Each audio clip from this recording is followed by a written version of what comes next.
मराठा अभी तक अपन मराठों को ही पढ़ रहे हैं। देखिए वो कारण है, आप जब भी देखोगे क्वेश्चंस तो मराठों का एक आध क्वेश्चन जरूर पूछा है दीर्घ उत्तरी में। तो आप अगर मराठों को अच्छे से पढ़ लोगे तो अच्छे से लिख पाओगे, ना सिर्फ आधुनिक भारत में बल्कि मध्य भारत में भी लिख पाओगे। आपके जो मेजर वाले कितने हाथ खड़े करिए, मेजर सेकेंड ईयर मेजर, आपका मेजर नहीं है श्वेता, आपको माइनर है, आप लोग भी माइनर वाले हैं। तो जो मेजर वाले हैं उनको मध्यकालीन भारत पढ़ने में भी आसानी होगी क्योंकि आप लोगों के मराठा का इतिहास भी है उसमें, तो दोनों चीज मर्ज हो जाएगी। इसमें से लगभग क्वेश्चन आया है, जो अभी तक जितना पढ़ाया है उसमें से 60% चांसेस है कि अब जो पढ़ा रहा हूं वहां से क्वेश्चन आएगा। मराठों में से क्वेश्चन जरूर आएगा 100% है, पर उसमें से 60% चांसेस ये है कि अभी जो मराठों के बारे में अपन पढ़ेंगे उससे क्वेश्चन आएगा। देखिए मराठा एकलौती ऐसी शक्ति थी भारत में मुगलों के बाद में जो यहाँ पे आधिपत्य स्थापित कर सकती थी, है ना, राज्य को स्थापित कर सकती थी, स्थायित्व दे सकती थी। जैसे मुगलों ने दिया था ना कि एक लंबे समय तक शासन करा, वैसे मराठों के पास में वो ताकत थी, पर कुछ कमियां थी। उस कमियों ने क्या करा, उसको एक अन्य से रोक दिया। पानीपत का युद्ध भी एक कारण रहा कि उसके बाद में ये चीज तय हो गई कि यहाँ पे कौन शासन नहीं करेगा। कौन करेगा तो प्रश्न था ही सी, पर कौन नहीं करेगा ये पता चल गया था कि मराठे नहीं कर पाएंगे। यहां तक अपन लोगों ने पढ़ लिया था पानीपत तक, ठीक है। आगे बढ़े, फिर अपन ने आगे के मराठा शासकों को देखा था। तो अपन लोगों ने ये देखा था कि एक राघोबा हैं, उन्होंने क्या करा था, हत्या कर दी थी पेशवा की। और जो अगले पेशवा बने थे उनका नाम क्या था, माधवराव नारायण, जो अल्पवयस्क थे। 12 भाई काउंसिल उनका क्या कर रख रही थी, ध्यान रख रही थी। और जब वो ध्यान रखेगी तो राघोबा के खिलाफ क्या होगा, एक अभियोग चलाएंगे। जब अभियोग चलाएंगे तो वो क्या सहन करेंगे क्या इन सब चीजों को, नहीं करेंगे ना। तो वो भग के कहाँ जाएंगे, अंग्रेजों के पास में। और अंग्रेजों के पास में कहाँ जाएंगे, सूरत। आप पहले चार्ट बना लीजिए, ये चार्ट आपके बहुत ज्यादा काम में आएगा। ये मोस्ट आईएमपी चार्ट है। अगर आप आंग्ल मराठा संबंध में सिर्फ ये चार्ट बना के बता देंगे ना सामने से शुरुआत में, तो देख के खुश हो जाएगा, वो ये समझ जाएगा कि इसने पूरा पूरा पढ़ रखा है। बाकी फिर आप मन से जो भी हो थोड़ा बहुत वो लिख दीजिएगा। देखिए मराठों के और आंग्ल मतलब समझ गए ना, अंग्रेजों के बीच, उनके बीच में 3 युद्ध हुए हैं। 3 युद्ध हुए हैं, उनमें कई सारी संधियां हुई है जो कंपटीशन के हिसाब से मोस्ट आईएमपी है। अभी तक शायद ऐसी कोई सी कंपटीशन की एग्जाम हो अच्छी खासी वाली, नेट हो गया, एमपीपीएससी की एग्जाम्स हो गई, सेट की एग्जाम हो गई, या जो टीचर्स बनने की एग्जाम है उसमें आप देखिएगा उसमें कि मराठों की संधियों से रिलेटेड क्वेश्चन जरूर आते हैं। और आपसे ये नहीं पूछेगा कि संधि कब हुई, वो ये पूछेगा किस क्रम में हुई है संधियां, हमेशा। तो अपन थोड़ा सा ध्यान रखेंगे। सबसे पहले कहां जा रहे हैं, राघोबा सूरत। तो पहली संधि कहां की हो गई, सूरत की संधि। अरे बेटा संधियों के नाम काहे से पढ़ते हैं, या तो व्यक्ति के नाम पे पढ़ जाएंगे या उस जगह के नाम पे पढ़ते हैं। 90% कहां के नाम पे पढ़ते हैं, जगह के नाम पे पढ़ते हैं। समझ में आई थी। सूरत के बाद में क्या हुआ, ये थोड़ा सा विद्रोह हुआ अंग्रेजों के, अलग अलग में बताऊंगा जैसे जैसे समझा जाऊंगा, अभी तो बस लिख लो, है ना। सेकंड है पुरंदर की संधि। पुरंदर की संधि है, फिर देवगांव की संधि, बड़गांव की संधि है, और फिर सालबाई की संधि। बड़गांव गांव और चौथी है सालबाई की संधि। ये सालबाई की संधि है। ये पहला आंग्ल मराठा संघर्ष है। ये चला था 1775 से 82 तक, 1775 से 82 तक। अच्छा, ये जो 82 का सन है ना, इसको थोड़ा सा ध्यान में रखना, क्योंकि इसी समय आप देखोगे कि जो अंग्रेज हैं वो किससे लड़ रहे हैं, टीपू सुल्तान से भी लड़ रहे हैं। मतलब मैसूर और अंग्रेजों की भी लड़ाई चल रही है। अंग्रेज इतने ज्यादा समझदार हैं कि 2 फ्रंट पे नहीं लड़ना चाहते हैं, इसलिए क्या कर लेंगे, यहाँ पे संधि कर लेंगे। सालबाई की संधि को क्या बोलते हैं, तो 20 वर्षीय युद्ध विराम बोलते हैं, क्योंकि ठीक इसके 20 वर्ष बाद, मतलब 82 से 20 और जोड़ोगे तो कितने हो जाएंगे, 1800। अरे बेटा हाँ बस 1802 1802 में फिर युद्ध चालू हो गया 20 साल बाद, और ये चला 1806 तक। इसमें भी कई सारी संधियां हो रही है, उसको भी देख लो। एक संधि हो रही बसीर की संधि, बसीर, फिर देवगांव की संधि, फिर सुरजी अर्जुन गांव की संधि,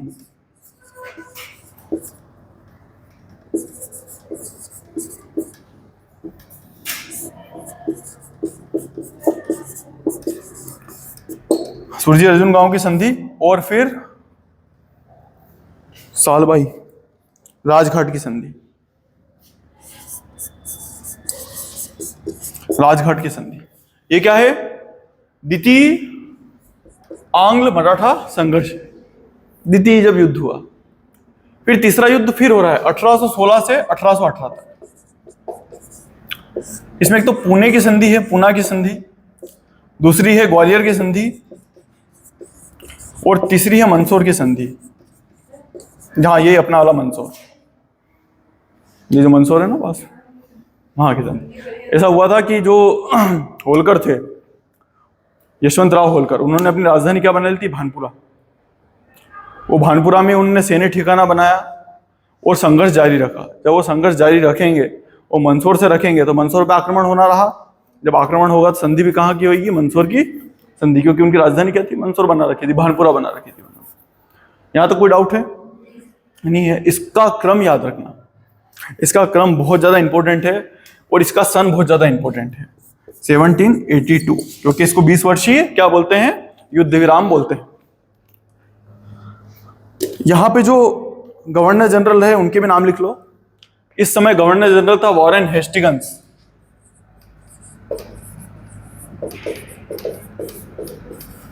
वॉरेन हेस्टिंग्स। और यहां पे था कार्नवालिस होना चाहिए, लॉर्ड वेलेजली है, लॉर्ड वेलेजली। लॉर्ड वेलेजली किसी चीज के लिए प्रसिद्ध है, आप लोग जानते हो? सहायक संधि। ये सहायक संधियां करवाएगा यहां बैठ के। और यहां पे लॉर्ड हेस्टिंग्स, जो वॉरेन, ये वॉरेन हेस्टिंग्स है, लॉर्ड हेस्टिंग्स।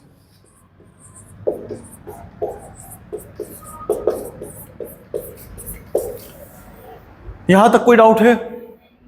थोड़ा बहुत भी यहां तक समझ में आ गया ना? बस ये लिखना है, जैसे ही उसको शुरुआत में लिख के बता दोगे, चार्ट बना के, ऐसा ही चार्ट बना के, वो समझ जाएगा कि आपको सब आता है। बस उसको चार्ट बना के, अगर दीर्घ उत्तरी हो तो चार्ट बना के बताना, लघु उत्तरी हो तो वो भी चार्ट बना के बता सकते हो, अच्छा लगेगा, वो समझ जाएगा। कंपटीशन के एग्जाम के हिसाब से ये जो क्रम है वो क्रम मोस्ट आईएमपी है।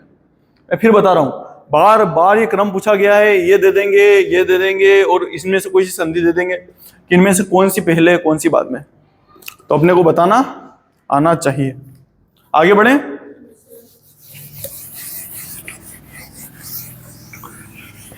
अभी तक तो कोई डाउट नहीं है बेटा? देखो, इसका थोड़ा सा बैकग्राउंड समझ लो। अपने को जब ब्रिटिशर्स को पढ़ना है, अंग्रेजों को पढ़ना है, तो उनकी प्रशासनिक व्यवस्था थोड़ी सी जाननी चाहिए, ठीक है? जब मैं बात कर रहा हूं 1775 की, तो इस समय तक अंग्रेजों ने अपने जो साम्राज्य था उसको 3 पार्ट्स में विभाजित कर दिया था। खुद के राज्य को 3 पार्ट्स में विभाजित कर रखा था। उस तीनों के अलग अलग गवर्नर हुआ करते थे। एक क्या था? तो एक बंगाल था, बंगाल प्रेसिडेंसी थी, उसको क्या बोलते? प्रेसिडेंसी। कितनी प्रेसिडेंसियों में बांटा था? तो 3 प्रेसिडेंसी में बांटा था। प्रेसिडेंसी डेंसी।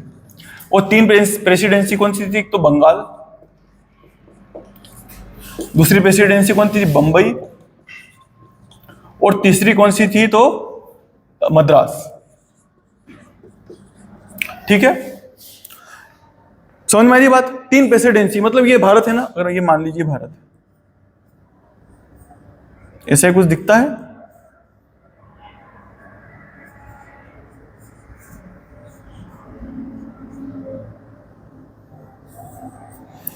ऐसा कुछ दिखता है। 3 जगहों पे अंग्रेजों का मेन नियंत्रण था। एक इस बंगाल में, जब अपन ने बंगाल को पढ़ा था, ध्यान में आ रहा है कुछ कुछ? अलीवर्दी खान, सिराजुद्दौला, बंगाल पे कब्जा था। अपन को कर्नाटिक युद्ध पढ़ना है, मतलब कहाँ के लिए? मद्रास। ये क्या है? मद्रास है। ये क्या है? बंगाल है।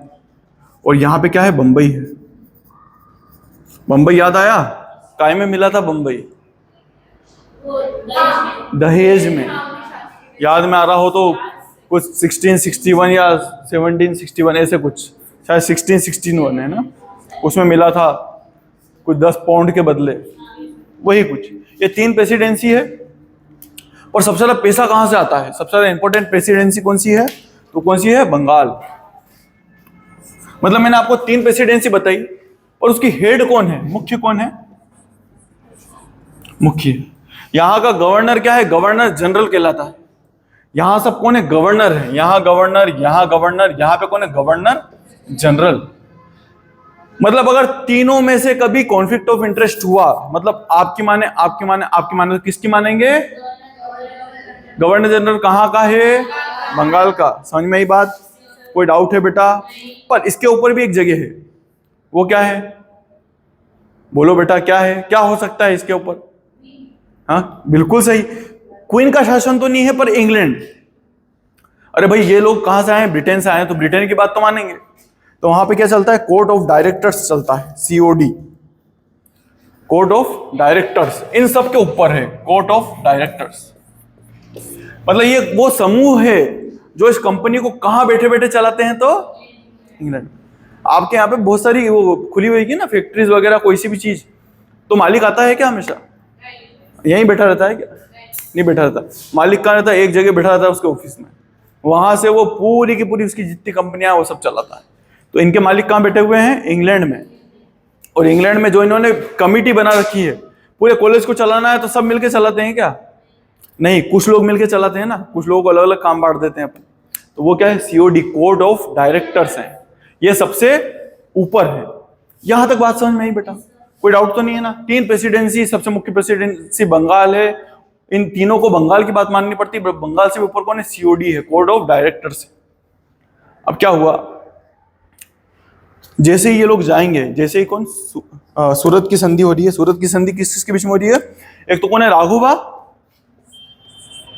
राघोबा, राघोबा क्यों गए हैं समझ में आ गया?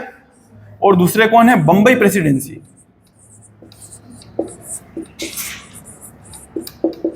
बंबई प्रेसिडेंसी क्यों? क्योंकि बेटा समझ में आ रहा है सूरत कहां पे है? यहां पे, इसके पास में है। इसके पास में है कि इसके पास में है? बंबई के पास में है, तो बंबई प्रेसिडेंसी में आएगा। बेटा सीधी सी बात है, जैसे ही बंबई प्रेसिडेंसी में गया, सूरत की इन्होंने आपस में संधि कर ली, और संधि में कुछ बातें करी। इसने बोला कि मेरे को मारा, मेरे को भगा दिया मेरे राज्य से, मेरे को झूठ बोला कि मैंने मेरे परिवार वाले पेशवा की हत्या कर दी, मैंने ऐसा कुछ भी नहीं करा था, और अब अधिकार मेरा है पेशवा बनने का। मैं बड़ा हूं, मैं बाजीराव का बेटा हूं, तो मेरा अधिकार है बनने का। ये जबरदस्ती मतलब नवजात बच्चे को बना रहे हैं, जबकि मेरे होते हुए बना रहे हैं। इन 4-5-12 लोगों ने कब्जा कर लिया है मेरे राज्य पे, ऐसे करके बताया अंग्रेजों को। तो अंग्रेज तो बहाना ढूंढ रहे थे, बोले कि अच्छा हम तो है ना आपके लिए। तो क्या करेंगे? इनके बीच में संधि होगी। संधि की कुछ शर्तें हैं, क्योंकि इंपॉर्टेंट संधि है, इसलिए अपने को इसकी संधि की शर्तें थोड़ी सी देखनी चाहिए। देखो पहली शर्त तो ये है, पहली शर्त ये है कि जो राघोबा हैं, जो गए हैं संधि की शर्त के लिए, वो किस लिए गए हैं? कि मुझे पेशवा बना दो। तो पहली शर्त यही है कि अंग्रेज बोल रहे हैं कि ठीक है, आपको पेशवा स्वीकार करा। पेशवा किसको स्वीकार करा? राघोबा को। राघोबा का असली नाम क्या है? रघुनाथ राव। पेशवा स्वीकार कर लिया। अब पेशवा स्वीकार करेंगे तो पेशवा बनाना भी तो पड़ेगा। तो इन्होंने बोला 2500 की सेना भेजेंगे तुम्हारे लिए। कितने की? 2500 की सेना।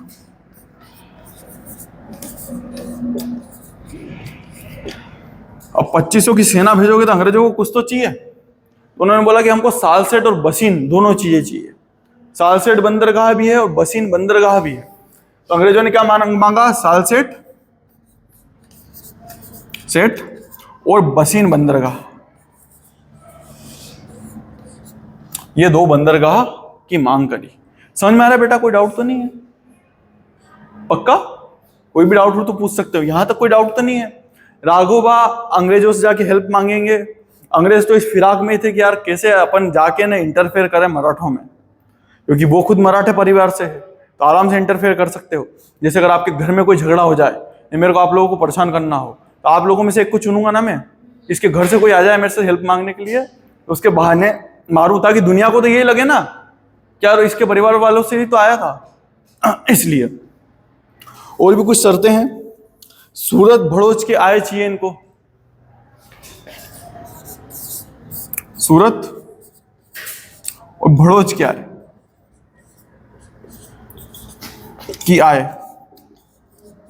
मतलब सूरत बंदरगाह से जितनी भी आया आती है। सूरत बंदरगाह पहले किसके पास में था? मुगलों के पास में था, फिर मराठों ने शासन करा। बताओ तो सूरत की लूट किसने करी थी? राघोबा ने करी थी। सूरत की वो तो बाजीराव, शिवाजी ने करी। एक शिवाजी बाकी रह गए थे, बाकी तो बोल भी दिया था।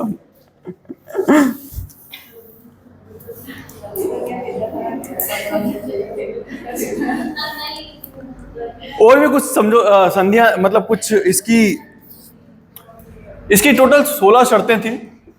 16 में से इंपॉर्टेंट है वो बता रहा हूं। मराठे बार बार किस पे हमला करते थे? तो कर्नाटक पे और बंगाल पे, ध्यान में है। तो इसने बोला कि एक तो आप बंगाल पे हमला नहीं करोगे और कर्नाटक पे हमला नहीं करोगे, कर्नाटक पे हमला नहीं, दोनों पे हमला मत करना। फिर अंग्रेजों के दिमाग में एक और चीज आई कि ऐसा नहीं हो, ये भी मराठा है, सामने मराठा है, तो आपस में संधि कर लेने में अकेला पड़ जाऊं। अंग्रेज क्या सोच रहे हैं कि ऐसा नहीं हो कि ये लोग आपस में संधि कर लें। कौन कौन? राघोबा और जो मराठा हैं, जो पेशवा है वो, और हम अंग्रेज अकेले पड़ जाएं। तो इसलिए बोल रहा है कि अगर संधि होगी कभी भी तो हमसे बिना पूछे नहीं करोगे, हमको उसमें इन्वॉल्व करोगे, बिना हमारे संधि नहीं, बिना अंग्रेजों के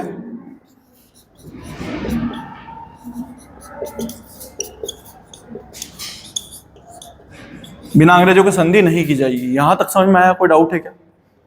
कोई डाउट है? अरे बेटा पूछ सकते हो, कोई डाउट है क्या? क्या देखो कुछ भी नहीं हो रहा है। राघोबा हेल्प मांगने के लिए गए हैं अंग्रेजों से, बंबई प्रेसिडेंसी से, इस जगह से, सबसे नहीं मांगी है, सिर्फ इस जगह से मांगने के लिए गए हैं। तो इन्होंने क्या करा? इनके साथ में संधि कर ली। उस संधि का नाम क्या है? सूरत की संधि। सूरत की संधि की ये शर्तें हैं, टोटल 16 शर्तें थी, पर इंपॉर्टेंट शर्तें कौन सी है? ये वाली शर्तें। अब क्या होगा? युद्ध होगा। तो एक युद्ध होगा, आरस का युद्ध। जैसे ही शर्तें पूरी करी, अंग्रेजों ने हमला कर दिया मराठों पे। वो जो मराठों के हेड थे उस समय कौन थे? नाना फडणवीस। कौन थे? नाना फडणवीस। वही संभाल रहे थे ना, जो छोटा सा बच्चा था नवजात, उसको कौन संभाल रहे थे? हेड कौन थे? 12 भाई काउंसिल के हेड कौन थे? नाना फडणवीस। तो एक युद्ध होगा, आरस का युद्ध। आरस का युद्ध।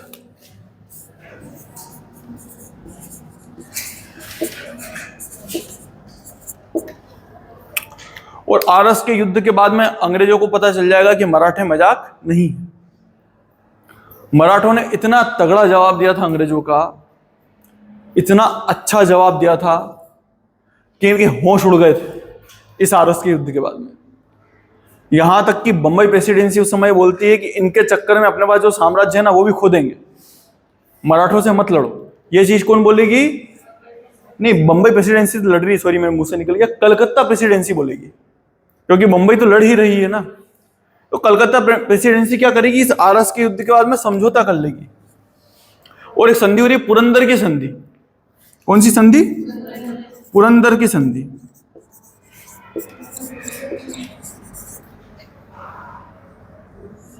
पुरंदर की संधि हो रही है। वो किस किस के बीच में हो रही है? तो एक प्रेसिडेंसी कौन सी? कलकत्ता। कलकत्ता की बात माननी पड़ेगी ना। जो बंगाल प्रेसिडेंसी है, कलकत्ता बंगाल एक ही बात है ना, राजधानी उसकी।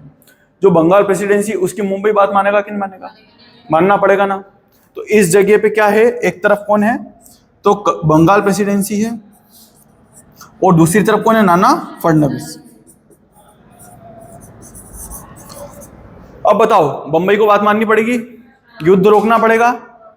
इन्होंने युद्ध रोका, पर तभी बंबई प्रेसिडेंसी सीधे कहां जाएगी? कोर्ट ऑफ डायरेक्टर्स के पास में, कि ये लड़ने नहीं दे रहे हैं, हम अच्छा कब्जा कर लेंगे, भरोसा रखो हम पे। तो जो कोर्ट ऑफ डायरेक्टर्स हैं वो इसको बंगाल प्रेसिडेंसी को बोलेंगे कि आपने जो आदेश दिया उसको मैं क्या करता हूं, निरस्त करता हूं, युद्ध तो जारी रहेगा। तो फिर से युद्ध जारी रहता है, और युद्ध जारी होने के बाद में आगे एक और युद्ध होगा, इसको बोलते हैं बड़गांव का युद्ध। बड़गांव का युद्ध, इसमें मराठे अंग्रेजों को घुटने पे लेके आ जाते, घुटने पे।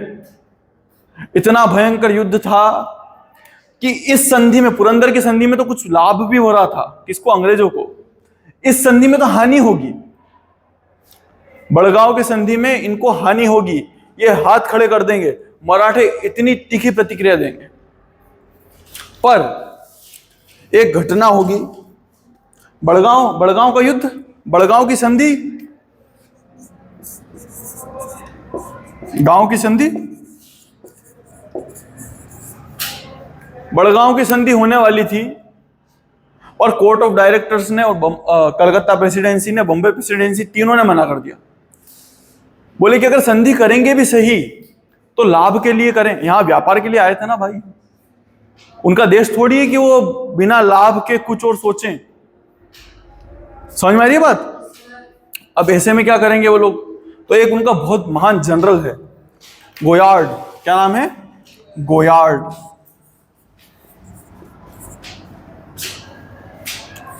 गोयार्ड, गोयार्ड कहां पे हमला कर देगा? तो वो गुजरात पे हमला कर देगा। और गुजरात में शासन कौन है? गायकवाड़। गोयार्ड ने कहां पे हमला करा? गुजरात में, और गायकवाड़ों को हरा दिया। गुजरात पे हमला करेगा, गायकवाड़ को हरा देगा। गायकवाड़ को हराने के बाद में जो सिंधिया हैं उनके मध्यस्थता से एक संधि होगी, जिसको क्या बोलते हैं? सालबाई की संधि।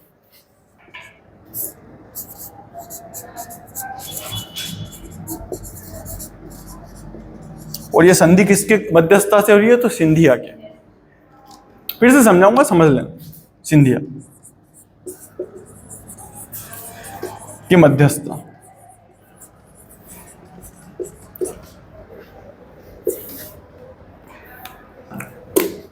शुरू समझो क्या हुआ।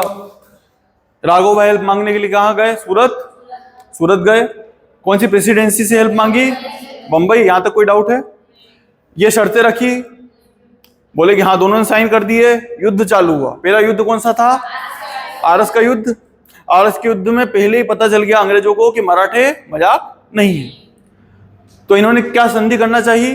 पुरंदर की संधि। पर पुरंदर की संधि कौन करना चाह रहा है? बंगाल, क्योंकि उसको डर है कि हेड तो वही है, अरे मैं कोई गलती कर दूंगा, प्रिंसिपल को तो लगेगा ना कि इसकी गलती मैं सुधारूं, लगेगा ना कि नहीं तो पूरा कॉलेज बर्बाद कर देगा ये, लगेगा ना।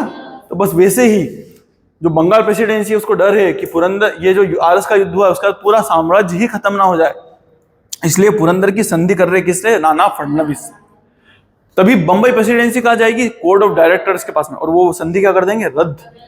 फिर युद्ध छिड़ेगा, बड़गांव का युद्ध। उस बड़गांव के युद्ध में कौन जीतेंगे? मराठे। जब वो वापस मराठे जीतेंगे तो बड़गांव की संधि होगी, उसमें मराठों को लाभ ही लाभ होगा, पर उस लाभ को ये मानने से मना कर देंगे अंग्रेज। बोलेंगे हमको तो करनी ही नहीं संधि, हम आखिरी एंड मोमेंट पे क्या करेंगे? संधि से मना कर देंगे।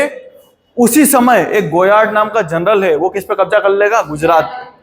जब ऐसी स्थिति सिंधिया देखेंगे तो सिंधिया बोलेंगे कि अब क्या आ गया? समझौते का समय आ गया है। और अंग्रेज भी चाहते हैं कि समझौता हो जाए। क्यों चाहते हैं समझौता हो जाए? क्योंकि ये समय कब है? जब अंग्रेज किससे लड़ रहे हैं? मैसूर से। मैसूर मतलब हैदर अली, टीपू सुल्तान। इकट्ठे दो से लड़ पाओगे क्या? नहीं लड़ पाओगे ना, इसलिए यहां दिमाग लगाएंगे अंग्रेज और सालबाई की संधि कर लेंगे। सालबाई की संधि मतलब कितने सालों का युद्ध विराम? 20 सालों। यहां तक समझ में आई? ये पहला युद्ध है, पहला संघर्ष है। समझ में आ गया? मिटाऊं? चलिए दूसरा संघर्ष देखते हैं।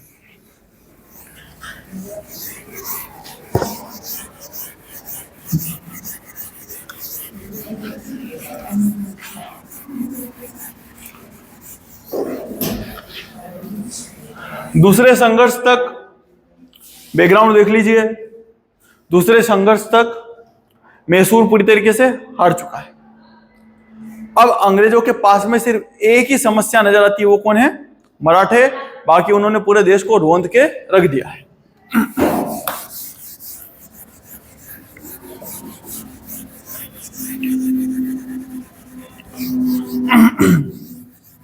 इसकी पृष्ठभूमि देखिएगा,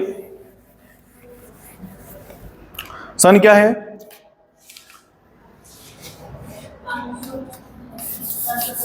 1802 से 1876। इस समय वेले जली है ना।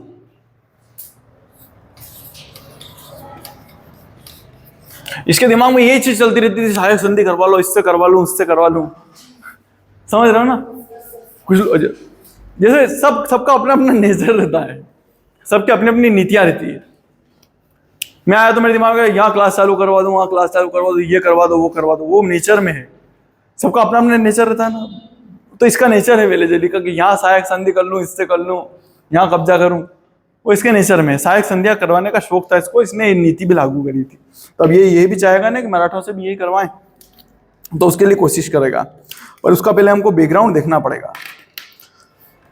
आप मराठा क्षेत्र की स्थिति देखिएगा ना। मराठा मतलब जब मैं मराठा क्षेत्र बताता हूं तो यहाँ पे कौन है? यहाँ पे पेशवा हैं, इनके ठीक पास में भोसले हैं। भोसले मतलब जो आप लोगों को मैंने बताया था, जो छत्रपति हैं उनके वंशज। यहाँ पे कौन है? सिंधिया हैं। यहाँ पे कौन है? होलकर हैं। यहाँ पे कौन है? गायकवाड़ है। ये मराठों का क्षेत्र है, कोर क्षेत्र। ये कोर क्षेत्र बता रहा हूं, पर इनका जो साम्राज्य है वो लंबे बहुत दूरियों तक फैला हुआ है। मैंने बताया था ये यहां से यहां तक रेड मारा करते थे, इस पूरे क्षेत्र में रेड मारा करते थे। अपन ने देखा था ना, पानीपत देखा तो कहां कहां तक बताया था? पंजाब तक बताया। यहाँ गुजरात उड़ीसा तक बताया था मैंने आप लोगों को। दक्षिण में इनका तमिलनाडु में भी कुछ क्षेत्र पे कब्जा था। इतनी गहराई तक ये लोग बसे हुए थे मराठे। अब मराठों की स्थिति देखिएगा। जब मैं आप लोगों को सन बता रहा हूं 1802 से 1806 में, उसके पहले पृष्ठभूमि क्या है? जब ये शांति का समय रहा 20 साल का, उस बीच में क्या हुआ? 1794 में क्या हो रहा है? महादजी सिंधिया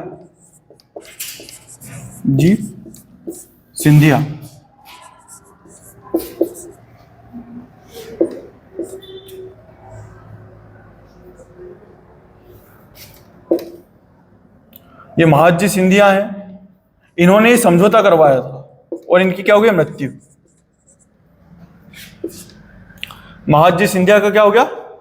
स्वर्गवास हो गया। मतलब समझते जाओ, महान जो इनके नेता थे ना, शासक थे, वो क्या होते जा रहे हैं? मरते जा रहे हैं मराठों के। महादजी सिंधिया 1794 में। अहिल्याबाई, बोलिए आजा। अहिल्याबाई 1795 में ही। माधवराव नारायण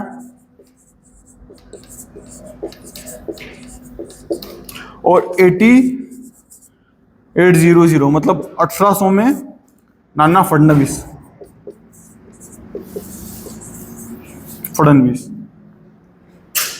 इन सबका क्या हो गया? देहांत हो गया। इन सबकी क्या हो गई? मृत्यु हो गई। मतलब संभालने वाला कोई बचा है क्या मराठा साम्राज्य को? कोई भी नहीं। अब इनके जो उत्तराधिकारी आ रहे हैं वो ज्यादा एम्बिशियस हैं, आपस में लड़ना चाहते हैं सत्ता के लिए। आपसी कलह बहुत ज्यादा है। इस कलह में क्या होगा?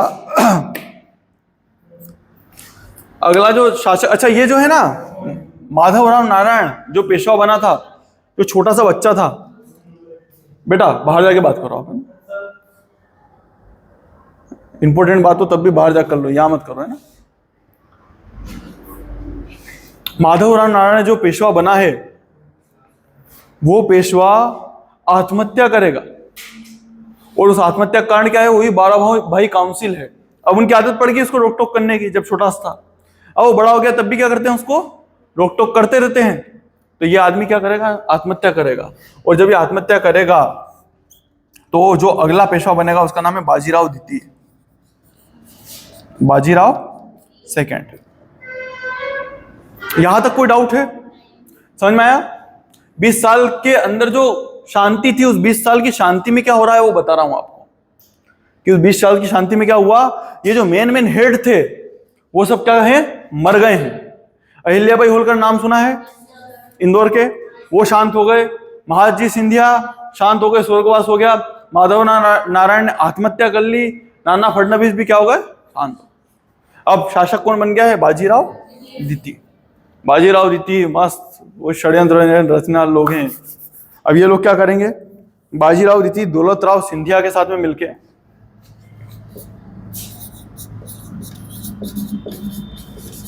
सिंधिया,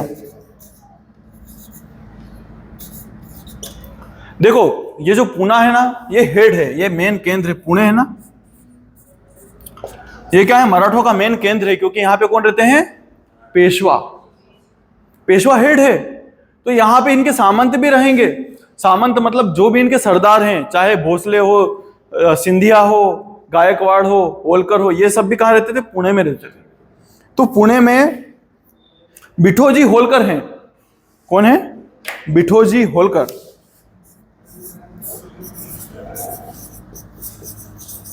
होलकर,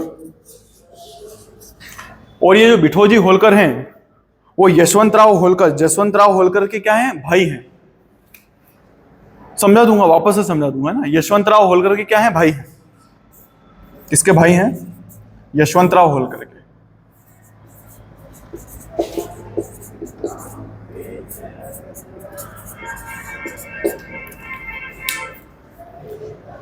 फिर से समझो क्या हो रहा है। ये लोग मर चुके हैं, ये आपस में साजिश रच रहे हैं उस शांति के काल में 20 सालों में। और इन लोगों ने क्या करा कि ये दोनों ने मिलकर बाजीराव द्वितीय जो क्या बने, पेशवा बने, उन्होंने दौलतराव सिंधिया जो कहां का शासक है, ग्वालियर का शासक है, उन दोनों ने मिलकर किसकी हत्या करवा दी, बिठोजी होलकर की। ऐसे परिवार परिवार में कलह होते हैं ना, आपसी कलह। उस कलह में क्या करवाई, अपने ही साथी की क्या करवा दी, हत्या करवा दी। अब बिठोजी होलकर जो हैं वो किसके भाई हैं, यशवंतराव होलकर। यशवंतराव होलकर मतलब कहां के शासक, इंदौर के शासक। होलकर कहां पे हैं, इंदौर में है ना। तो ये सहन करेगा क्या भाई की हत्या।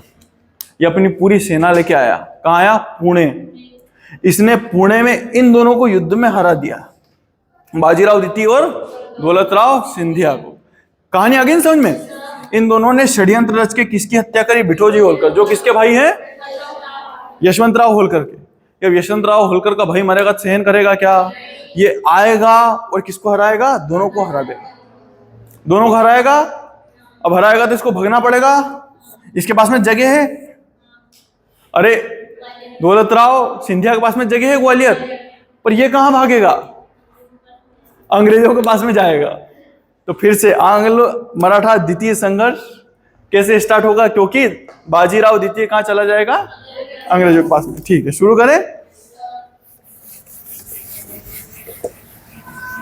इसकी पृष्ठभूमि समझ में आ गई।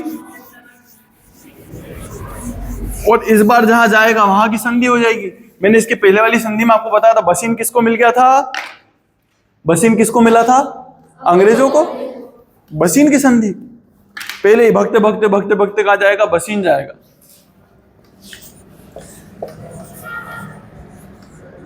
ये भी इंपॉर्टेंट संधि है, पहली संधि द्वितीय आंग्ल मराठा संघर्ष की। वो काय की संधि है, बसीन की संधि है। और बसीन की संधि में कुछ बातें हैं, वो देख लीजिए।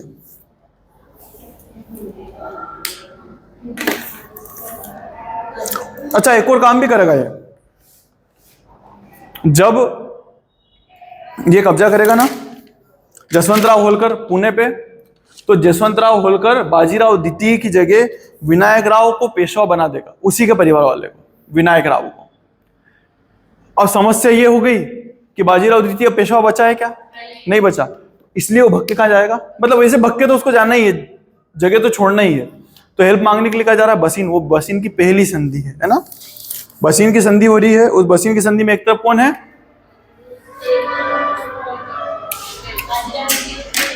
बाजीराव द्वितीय और अंग्रेज।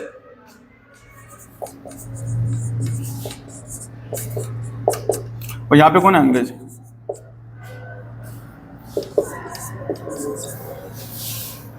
अंग्रेज, इनके बीच में संधि होगी, उस संधि की शर्तें लिख लीजिए। पहली शर्त तो वही है जो पहले थी, बाजीराव द्वितीय क्या? द्वितीय पेशवा। बहुत बढ़िया। सेकंड शर्त क्या थी? कितने सैनिक भेजे थे पहले? अभी कितने भेजेंगे? 6000 प्लस तोपखाना। कितनी गहराई से दे रहे हैं अब चीजें। पूरा सूरत मांग लिया इस बार। सूरत, सूरत किसको? सूरत प्लस जो कावेरी नदी है उसके दक्षिण का क्षेत्र, कावेरी का क्षेत्र चाहिए, प्लस उत्तर में जो क्षेत्र है, प्लस इन्होंने बोला कि तुम अब उन पे हमला नहीं करोगे। किस पे? गुजरात पे। गुजरात में जो गायकवाड़ है उनसे क्या अंग्रेजों के संबंध बहुत अच्छे हो गए, तो उन्होंने बोला कि आप किस पे? गुजरात पे कभी हमला नहीं करोगे, गुजरात को कभी अपना नहीं बताओगे। गुजरात पे कभी हमला नहीं, कभी अपना नहीं बताओगे, ऐसे करके इससे समझौते करे। ले देखिए आखिरी में क्या करती? सहायक संधि स्वीकार करवा ली। संधि स्वीकार।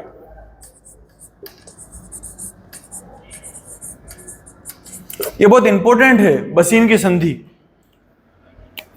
इसके बारे में कुछ इतिहासकार बोल रहे हैं।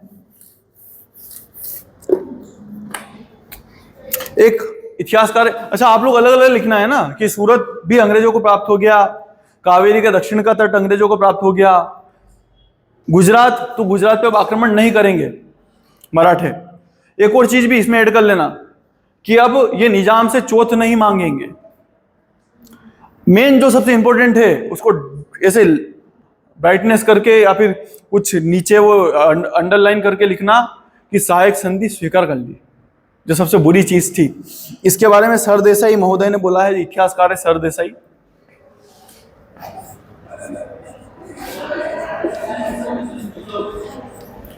इस संधि के बारे में सरदेसाई महोदय बोलते हैं कि जो शिवाजी महाराज ने जिस मराठा साम्राज्य की स्थापना करी थी उसका इस संधि ने क्या कर दिया? अंत कर दिया। सरदेसाई महोदय बोलते हैं। एक और महोदय हैं ओवन महोदय। इसने बोला कि प्रत्यक्ष अप्रत्यक्ष रूप से भारत का पूरा पूरा प्रभार किसको दे दिया? अंग्रेजों को दे दिया इस संधि ने। प्रत्यक्ष अप्रत्यक्ष रूप से भारत का सारा प्रभार किसको दे दिया? अंग्रेजों को दे दिया संधि ने। एक और महोदय हैं आर्थर वेलेजली, ये सेना नायक है आर्थर वेलेजली। आर्थर वेलेजली बोलता है कि ये संधि तो बेकार के आदमी से करी है, किसी काम का नहीं था, भक्ता ढूंढता आया था, तो इसलिए इसके लिए क्या बुरा है? ये संधि बेकार के आदमी से करी। यहां तक कोई डाउट है क्या? पक्का? कहां पे डाउट आ रहा है? पूछ सकते हो बेटा, पूछोगे नहीं तो समझ में आएगा नहीं, आगे बढ़ते जाएंगे चीजें समझ में ही नहीं आएगी। हाँ, इसने ही तो करी है संधि, बाजीराव द्वितीय। तो ये बोल रहा है बेकार के आदमी संधि कर लिया, मतलब किसी काम का नहीं है, नहीं भी करते तो क्या फर्क पड़ जाता, आज तो ही क्या था। क्यों भाग के आया समझ में आ गया बैकग्राउंड। यशवंतराव होलकर ने पुणे पे कब्जा कर लिया और किसी और को क्या बना दिया? पेशवा। तो बाजीराव को भग के कहाँ आना पड़ा? बसीन। बसीन में अंग्रेजों से संधि करी, ये संधि की शर्तें हैं। उस संधि की शर्तों के बारे में आज के इतिहासकार कुछ बोलते हैं, वो मैंने आपको बता दिया। आज के इतिहासकार भी और उस समय के जो सेना नायक थे वो क्या बोलते हैं मैंने आप लोगों को बता दिया। ठीक है, अब आगे देखें।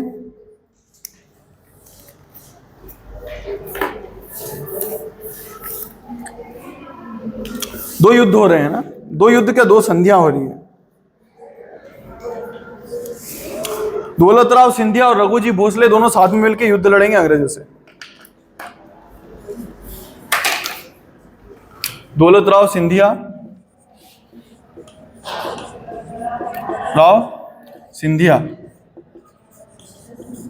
प्लस रघुजी भोसले।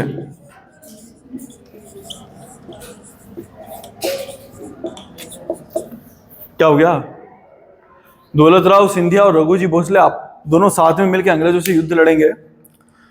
दौलतराव सिंधिया के विरोध में जो लड़ रहा था उसका नाम था लॉर्ड लेके या लॉर्ड लेक, लॉर्ड लेक। और इनके खिलाफ जो लड़ा उसका नाम था आर्थर वेलेजली, वही जिसने बोला था बेकार का आदमी है, आर्थर वेलेजली।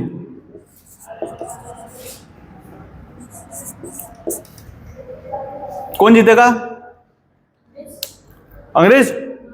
इसको दौलतराव सिंधिया किसने हरा दिया? लॉर्ड लेक ने।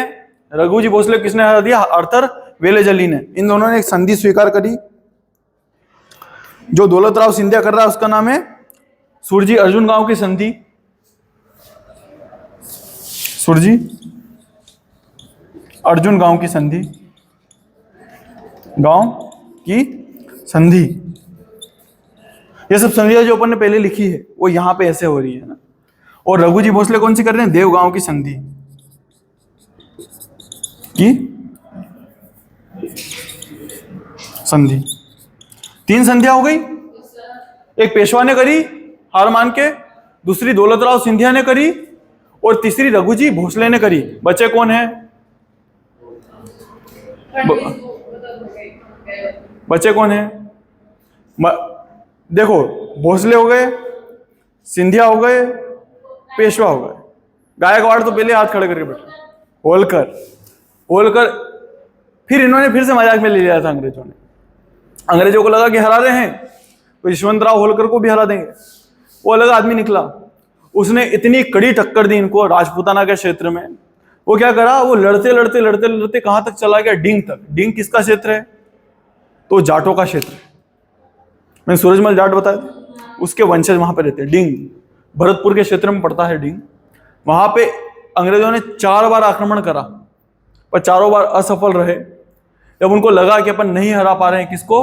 यशवंतराव होलकर को, तो इन्होंने उससे संधि कर ली, और संधि का नाम है राजघाट की संधि। किससे संधि कर रहे हैं? यशवंतराव होलकर से ना। और संधि का नाम क्या है? राजघाट की संधि।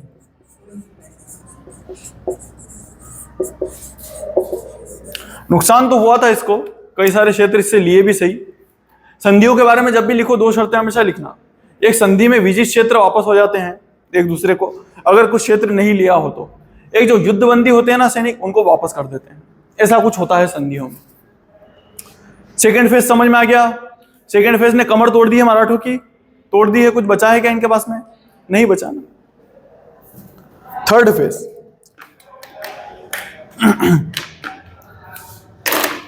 तीसरा चरण देख लीजिए, या अंतिम चरण है। इसमें मराठों के पास में कहने के लिए कुछ बचा नहीं था।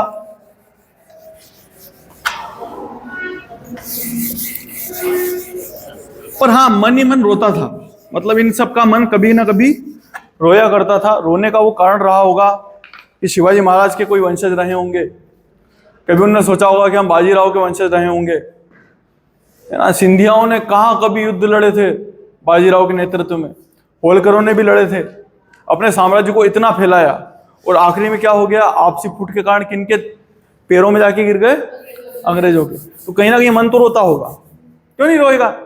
खून तो असली था। मन में तो लगता होगा कि यार अपन लोग लड़े सो लड़े, पर विदेशी शक्तियों ने आके अपने राष्ट्र को, जिसको माता मानते थे, उस पर कब्जा कर लिया। तो ये मन रोने के कारण ये तीसरा संघर्ष होगा। अब अंग्रेज चाहते हैं कि पूर्णतः मराठों को खत्म करना 16 से लेके 18 तक, 16 से लेके 18 तक, 1818। हाँ, बस वही, वो जो आप जो अभी जो सिंधिया देखते हो ना, वो इन्हीं के वंशज है। जो अपन सिंधिया पढ़ रहे हैं ना, उन्हीं के वंशज है। ये जो पेशवा बाजीराव थे, उन्होंने एक संघ बनाया था मराठों का। तो अलग अलग लोगों को अलग अलग जागीरें बांट दी थी। पहले सिंधियाओं की राजधानी ग्वालियर नहीं थी, उज्जैन थी। ये उज्जैन में जितना कंस्ट्रक्शन करवा रखा है ना इन्होंने मंदिरों का, वो सिंधियाओं ने करवाया है। यहाँ तक समझ में आया? कोई डाउट तो नहीं है? अब अंग्रेजों को क्या चाहिए? पूरी जगह चाहिए। बोले कि बहुत हो गया, अब पूरी तरीके से खत्म करते हैं। अब पूरा साम्राज्य किसका रहना चाहिए? हमारा। वो 3 संधियां करेंगे। पहली संधि पुणे या पूना, पुणे की संधि, या पुणे भी लिख सकते हैं ना, पुणे की संधि। यह संधि किससे होगी बेटा? पुणे में कौन रहते हैं? होलकर तो जा चुका ना वापस। कौन रहते? पेशवा रहते हैं। पेशवा मतलब पेशवा कौन है वापस से? बाजीराव सेकंड। और ये बंबई प्रेसिडेंसी है, पास के पास में पड़ती है पुणे के, उसने बोला कि अब हम चाहते हैं कि आप मराठा संघ की अध्यक्षता का पद त्याग दें और क्या सहायक संधि जो भी संधियां है वो स्वीकार कर ले। सहायक संधि तो इन्होंने पहले स्वीकार कर ली थी, पर ये क्या चाह रहे हैं कि मराठा संघ की अध्यक्षता त्याग दें। इस संधि के बाद में पेशवा मराठा संघ की अध्यक्षता त्याग देगा, संघ की अध्यक्षता त्यागी त्यागी। क्या कुछ डाउट है क्या? संधि करी पेशवा से, कौन सी संधि? पुणे की संधि। यहां कौन है? अंग्रेज। और इससे क्या बोल दिया कि मराठा संघ की अध्यक्षता त्याग दो। इसने बोला कि ठीक है, त्याग देंगे। ग्वालियर की संधि होगी, नेक्स्ट संधि कौन सी है? ग्वालियर की संधि। ग्वालियर की संधि किससे होगी? हाँ, होलकर।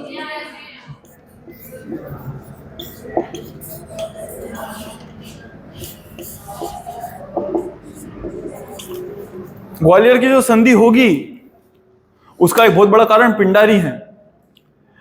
अब इन लोगों ने क्या करना चालू कर दिया है, अंग्रेजों सीधी लड़ाई तो जीत नहीं सकते हैं, तो इन लोगों ने परेशान करना चालू कर दिया। पिंडारी नाम की एक जाति होती है, उसमें मतलब कई सारी जाति रहती है अंदर। एक समूह है पिंडारियों का, वो लोग क्या करते हैं? लूटपाट करते हैं। जैसे आपने पैसा दे दिया तो आपके लिए लड़ेंगे, आपने पैसा दे दिया तो आपके लिए लड़ेंगे। वो मराठों के लिए लड़ा करते थे कभी एक समय में, तो अभी भी वो मराठों की बातें मानते हैं। मराठे जो बोल देते हैं ना वो करते हैं। तो मराठों में किन की बात? तो वो किसकी बात मानते हैं? सिंधियाओं की बात मानते हैं। अब सिंधिया क्या करते हैं? उनका उपयोग कि जैसे अंग्रेजों की ट्रेन जा रही होती है या उनका सामान जा रहा होता है, तो पिंडारियों को इशारा करते हैं कि तुम लूटो, हथियार हम प्रोवाइड करवाएंगे, तुम तो बस जाके लूटो।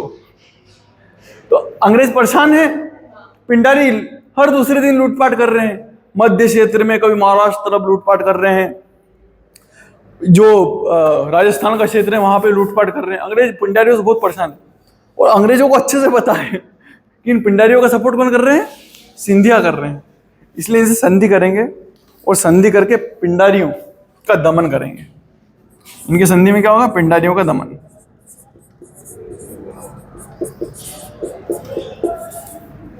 दमन यहां तक समझ में आया? कोई डाउट तो नहीं है? आखिरी संधि मंदसौर की संधि, जिसका इंतजार कर रहे थे आप लोग। आखिरी संधि मंदसौर की संधि मंदसौर की संधि क्यों हुई मैंने बता दिया। भानपुरा किसका शासन है? यशवंतराव होलकर का। उनसे संधि करनी होगी तो कौन सी संधि करनी पड़ेगी? मंदसौर की संधि।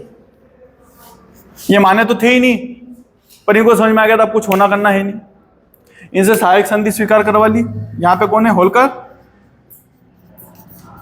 ये प्रश्न आएगा कि मंदसौर की संधि का संबंध किससे है, तो आप लोग बताओ कि होलकरों से है। पुणे का संबंध किससे है? पेशवाओं से है। ये सब आना चाहिए, कंपटीशन में बहुत काम में आने वाली है। ये जो आज पढ़ाया है वो मोस्ट आईएमपी चीज है आप लोगों के लिए, सबसे ज्यादा इंपॉर्टेंट। ये याद कर लोगे, लिख के आ जाओगे आराम से। होलकर है इधर, इधर कौन है? अंग्रेज।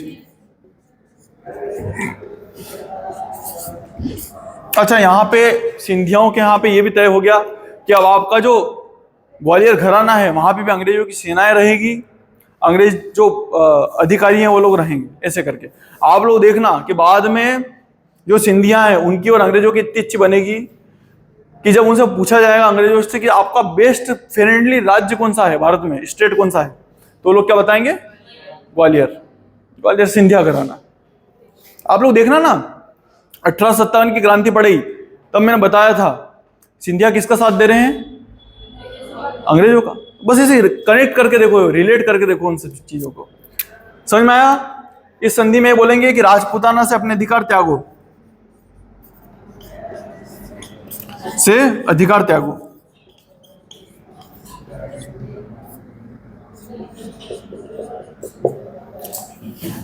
दूसरा सहायक संधि। सहायक संधि मतलब वही कि एक अधिकारी रहेगा आपके राज्य में, पूरी सेना हमारी रहेगी, आप इस तरह सेना नहीं रख सकते। वो यमुना के ऊपर का जितना क्षेत्र था, नर्मदा के नीचे का जितना क्षेत्र था, वो सब ले लिया इनसे। राजपूताना से अधिकार इसलिए त्याग दिए क्योंकि उस समय के राजपूत शासकों ने अंग्रेजों का साथ दिया, उनके पास में कुछ था ही नहीं, लड़ते कैसे? उसका परिणाम बाद में भुगतना पड़ा। जब अंग्रेजों ने पूरी पूरी छूट दी राजपूत शासकों को, सहायक संधि का मतलब क्या होता है? सहायक संधि में ऐसा रहता है कि अगर उस राज्य पे कोई और आक्रमण करेगा तो किस पे आक्रमण माना जाएगा? अंग्रेजों पे आक्रमण माना जाएगा। जब आपको पूरी छूट दे दी है कि आप पे कोई आक्रमण कर नहीं सकता, आपकी जनता विद्रोह कर नहीं सकती, तो आप क्या हो जाओगे? तानाशाह हो जाओगे कि नहीं हो जाओगे? हो जाओगे ना। यही कारण था कि आप जब राजस्थान का इतिहास पढ़ोगे तो एक तरफ तो गौरवशाली इतिहास पढ़ोगे, दूसरी तरफ ये पढ़ोगे कि बाद के कई सारे शासकों ने अपनी जनता पे अत्याचार करे और अच्छे खासे अत्याचार करे। आपने देखा होगा ना, वो एक कहानी है जिसके अंदर पेड़ बचाने के लिए लोग इकट्ठा होते हैं और उनकी हत्या कर दी जाती। ऐसे कई सारे आंदोलन हुए, ऐसे कई सारे आंदोलन हुए वहां पे जहां पे आम जनता की हत्या करी गई, बहुत बड़े लेवल पे। तो क्यों करी गई? क्योंकि उनको पता था कि हटा सकते ही नहीं, अंग्रेजों का पूरा सपोर्ट। अच्छा, वो आगे से लड़ भी नहीं सकते थे, उनके पास में कुछ था ही नहीं। इधर उनको पता ही नहीं हम मुगल के हैं कि मराठों के हैं। मराठे लगातार रेड मारा करते थे, ऐसा इतिहास रहा। यहाँ पे अब शासन किसका हो गया है? वर्चस्व पूरा पूरा अंग्रेजों का। अब भारत पे शासन किसका है? अंग्रेजों का। समझ में आ गई? धन्यवाद। अपन नेक्स्ट पढ़ेंगे